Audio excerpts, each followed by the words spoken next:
आणि आता मुंबईनंतर पुणे जिल्ह्यातल्या काही महत्त्वाच्या घडामोडी। पुण्याच्या राजगडमधील शिवसेनेच्या युवा सेना अध्यक्ष सागर पी यांच्यासह विविध पदाधिकारी आणि कार्यकर्त्यांचा अजित पवार यांच्या राष्ट्रवादीमध्ये प्रवेश। राष्ट्रवादीचे आमदार शंकर मांडेकर यांच्या उपस्थितीमध्ये पक्षप्रवेश झाला संपन्न।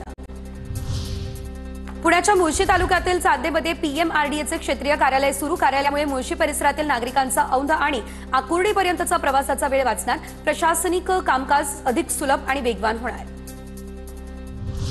पुणे पालिका निवडणुकीसाठी लवकरच प्रभाग निहाय मतदार याद्या तयार केल्या जातील। पुणे शहरामध्ये 35 लाख जण बजावणार मतदानाचा हक्क आणि 1 जुलैची मतदार यादी अंतिम मानली जाणार।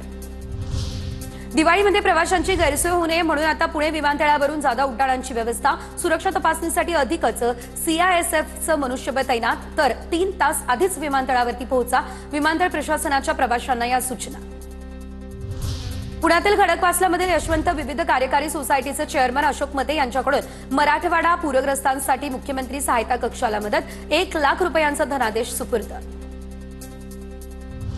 पीएचडीसाठी पहिल्या फेरीत प्रवेश न मिळालेल्या याशिवाय पेट परीक्षा उत्तीर्ण झालेल्या विद्यार्थ्यांना पुन्हा एकदा संधी मिळणार। विद्यार्थ्यांना 1 ते 10 नोव्हेंबर दरम्यान संशोधन केंद्र निवडावं लागणार आणि त्यानंतर विद्यापीठाकडून मुलाखती घेतल्या जाणार। पुण्यात शेअर मार्केटमध्ये जादा परताव्याच्या आमिषापोटी ज्येष्ठ नागरिकांची 3,66 लाखांची फसवणूक, तर 52 वर्षीय ज्येष्ठ नागरिकाच्या तक्रारीवरून फसवणुकीचा गुन्हा दाखल। पुण्यातील बावधन परिसरामध्ये पिण्यासाठी अपायकारक असणारा कॉलिफॉर्म जीवाणू आढळला, तर महापालिकेच्या आरोग्य विभागाकडून बावधन परिसरातील 6,000 घरांचे तातडीचे सर्वेक्षण। सर्वेक्षणामध्ये 93 पाण्याच्या नमुन्यांपैकी 13 नमुने दूषित।